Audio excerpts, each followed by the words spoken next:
Hi there, Chris here again from Chris Hanlon Communications, and today I'm going to walk you through the main framework that I use with all the speakers that I deal with. And this is called the pitching pyramid. We actually started developing this framework specifically for TEDx speakers and TEDxRuakura.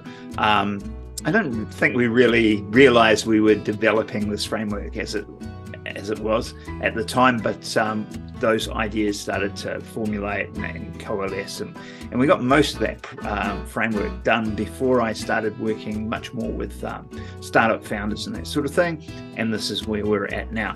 So I'm going to walk you really quickly through this framework. It's fairly simple.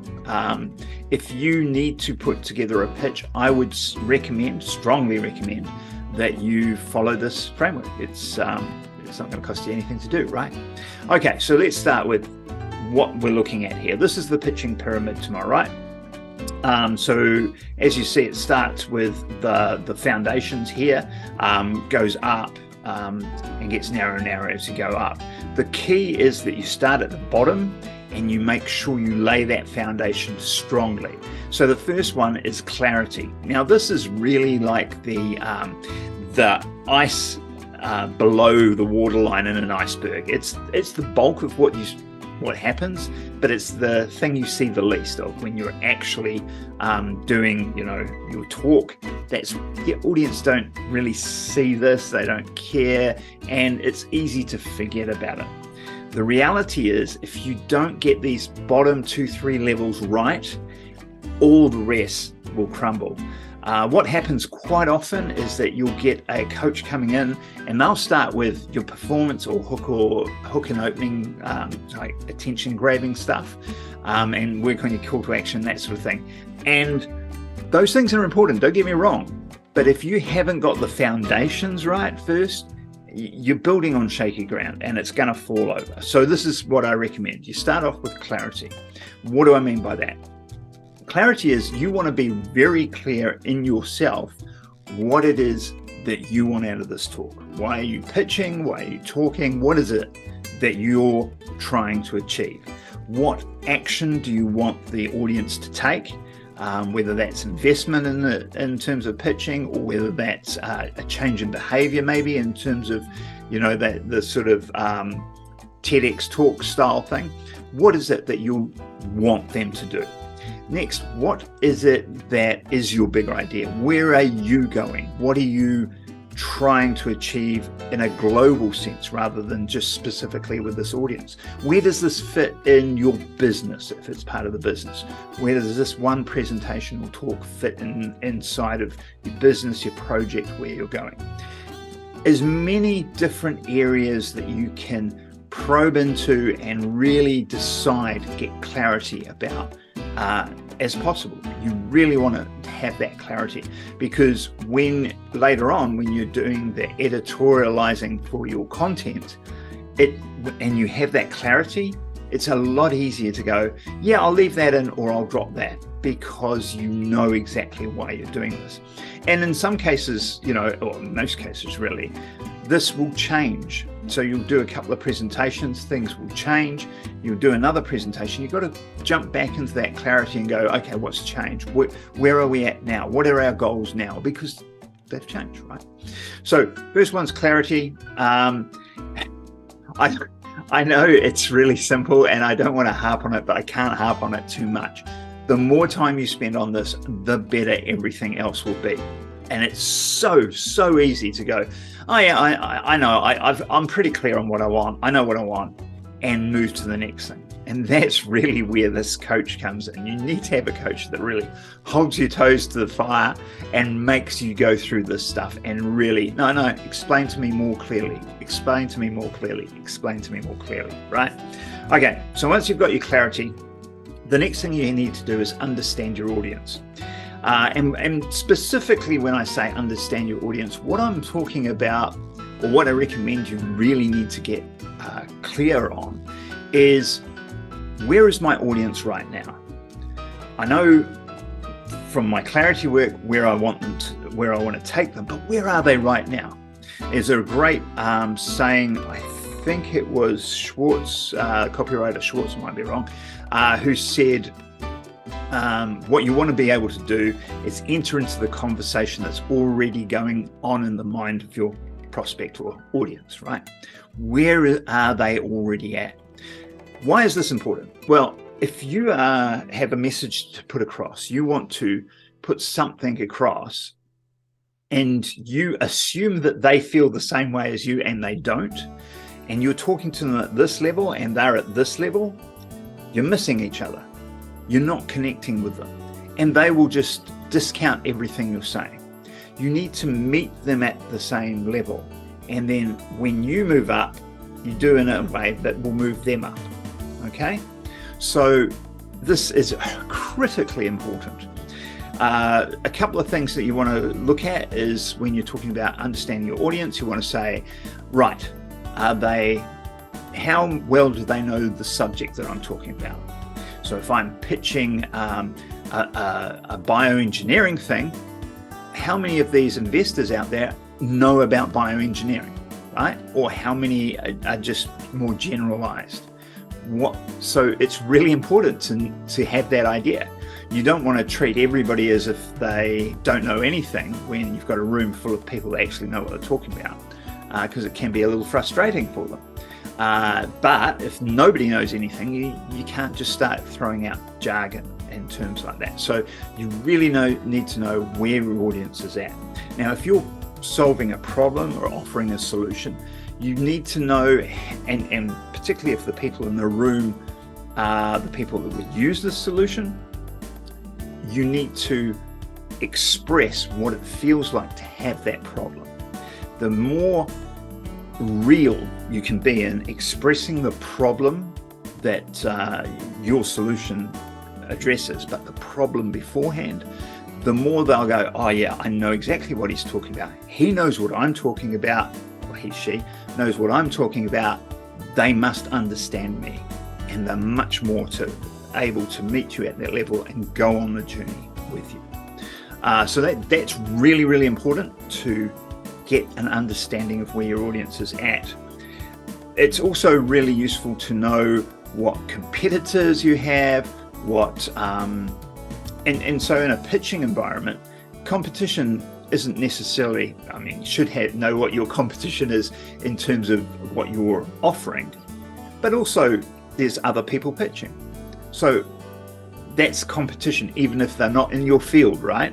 So you need to know why the audience, in this case investors, may be more inclined to go with one industry or another or whatever, and you need to address that. So you've got to meet them where they are. So that's the first thing. That's the second thing. We've got clarity, then we understand our audience. Now we map out our audience journey. So the audience journey is pretty simple. We know where they started from, and through our clarity work, we know where we want to take them. We know this is what they believe now. This is what we want them to believe at the end of the talk. So to get from here to here, they need to go on a bit of a journey. Now, the journey has what I call objection gates, or gates. So it's like a series of gates that they've got to open and close. You've got to open and close for them to take them through in a logical order to get them from this beginning all the way to the end. Now, just to let me clarify that a little bit, an objection gate might be something like, I don't believe it's possible to do this with AI. So if that's the biggest hurdle, then you want to upfront, you meet them where they are, and then you go, I didn't think AI would ever get to the point where it could do this sort of thing, and this is the experience I had, or this, tell a story of what you experienced, and you've passed through that hurdle, you've passed through that gate. They're now with you. They go, well, I didn't believe that either, but now with that experience, I can see how he does. Maybe they're still skeptical, but they're along with you for the ride. They know where you're at, okay?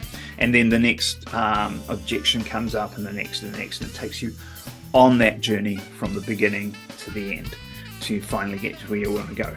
Okay, so that's the audience journey portion. The way to deal with that is to get a whole list of those logical gates, the objections or logical things where, they need to know this in order to know that. You can't put that in the wrong order.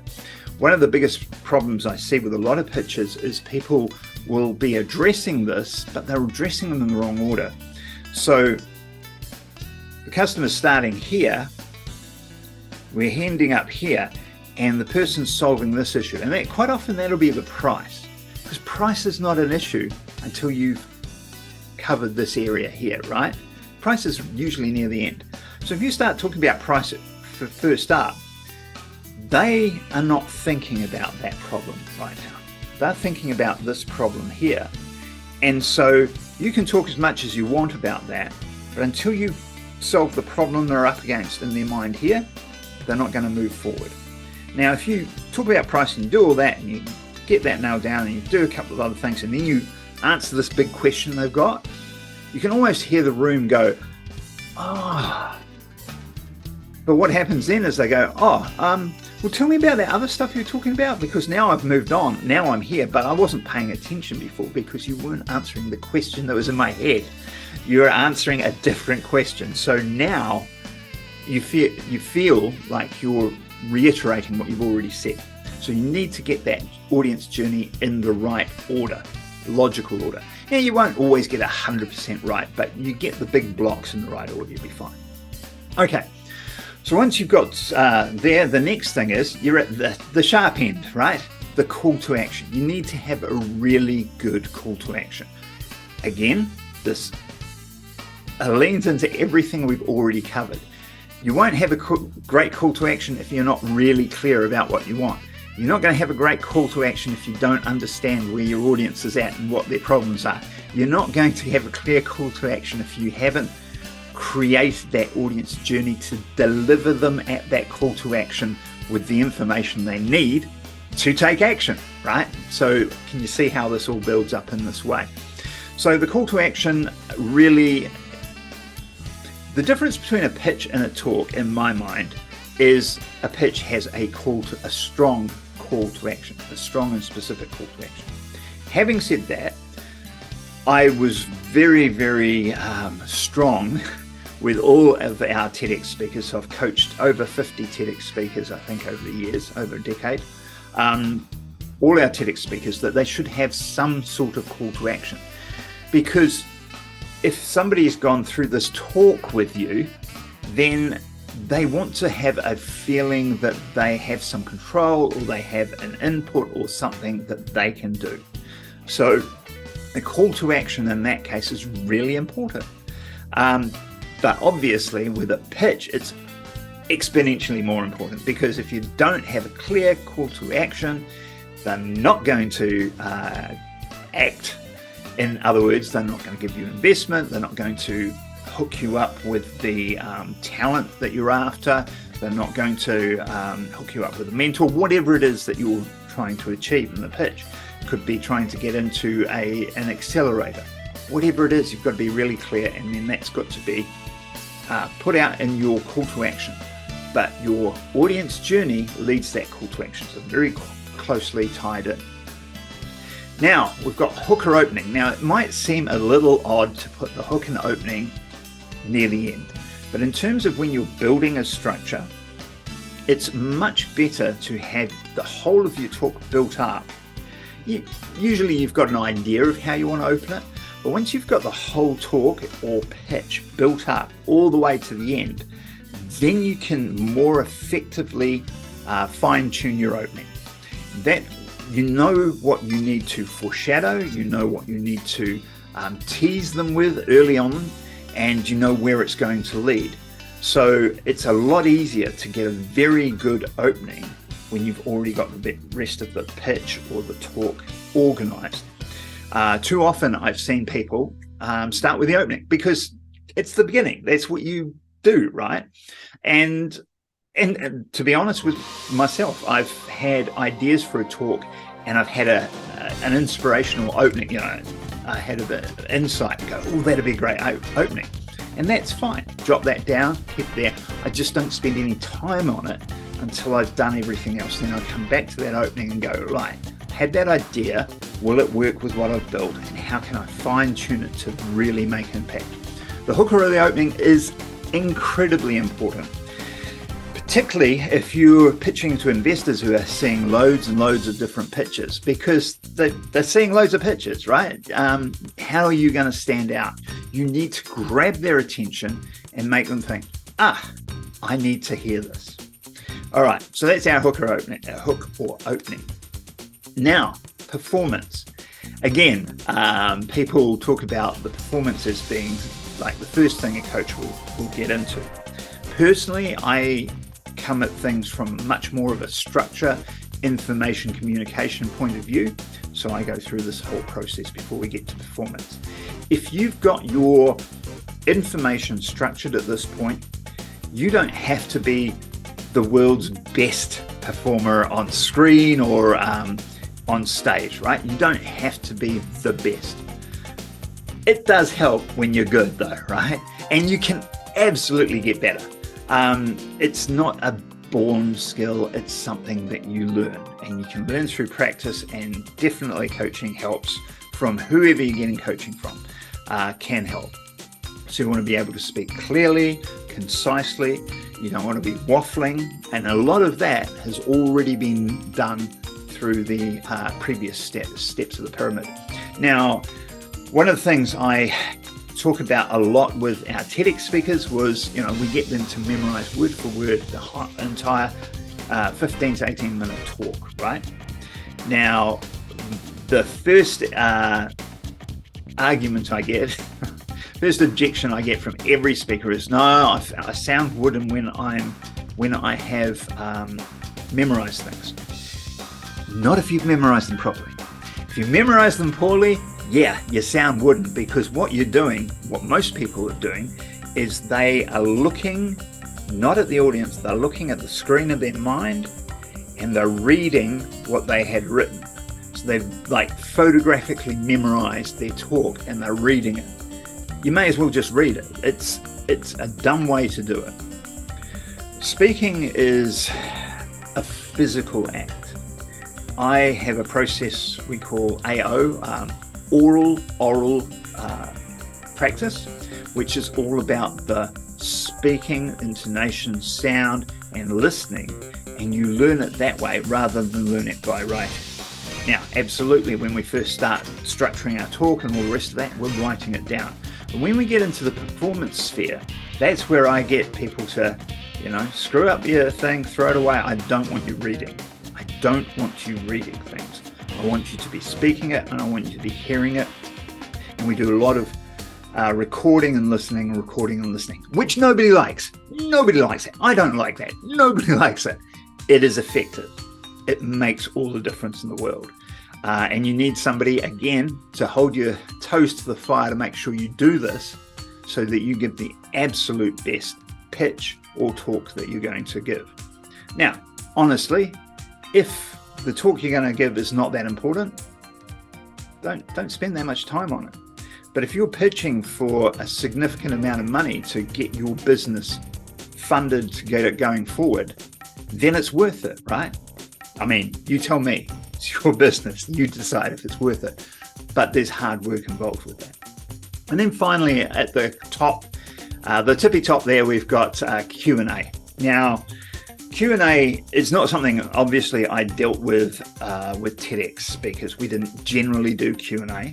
I did do on-stage interviews with speakers at different times for different things, but that's quite different. For pitching, Q&A can be an incredibly useful resource. What do I mean by that? Often you will have a very standard pitch structure. So they'll say, you're going to come in, you're going to pitch for, 3 minutes, or say 5 minutes, and then you get 2 minutes of questions. Now, that's truncated. That's a short pitch, right? And the whole point of a pitch like that is to grab someone's attention so they want to find out more. Because you're not going to teach them everything about your business in 7 minutes. It's just not going to happen. So the challenge is to put it in a way that gives them enough information and teases them enough so they want to find out more. One of the ways you can use that full 7 minutes is, instead of blurting everything out, you create a couple of opportunities for people to ask questions. You could be quite explicit. You say, I could tell you a little bit more about that, but if you've got questions, I'll answer them in questions, right? You can be explicit like that. You can hint at something or tease something that you think will get them to ask those questions. Of course, we've got a better way of approaching this than everybody else, so we don't need to worry about that. If you say that about whatever aspect of your business, somebody's going to go, what was that way? Okay, that's a great tease. And what that allows you to do is use some of your Q&A time instead of your speaking time. So you've got more time to focus on the core of your idea in the 5 minutes, and then you're sort of relegating some of this other stuff into the 2 minutes. And it's also very powerful. It doesn't matter who you are. When somebody throws some questions at you in Q&A and you have the answers down pat like that, really is powerful. And why do you have the answers down? Because you tease them with the question. You know what question they're going to say, pretty much, give or take, and you practice those answers. So Q&A is a rehearsed thing. It's not just, oh, what do you want to know? No, we know exactly what we want them to ask, and we know how we're going to answer it. And when they ask something tangentially close to what we want, we can start with where they're coming from and then turn it to the answer we want to give them. Give them a very full answer, and you look like a genius. You look like a genius because you answered eloquently, articulately, and really got the point across in Q&A. And most people don't do that. And they don't do that thing because they don't know how and they haven't practiced it. So there you go. That is the pitching pyramid. I have talked way too long. If you get any value out of this, please share this with anybody that you feel would benefit from it. I'm happy to, I do coaching, obviously, group coaching and individual coaching for founders that are looking for significant amount of money. If they've got a business already set up and they've got some accelerator guidance. I am not an investment guidance guy. I'm not going to tell you how to get your minimum viable product together and mentor you and that sort of thing. That's not what I do. What I do is make sure that your idea gets put across in the most compelling, effective way possible, so you get both the investment, the talent, the help, and the clients that you need to move your business forward. So that's it for me. If this is on YouTube, like and subscribe. If you're watching this on LinkedIn, follow me, please, and see you next time.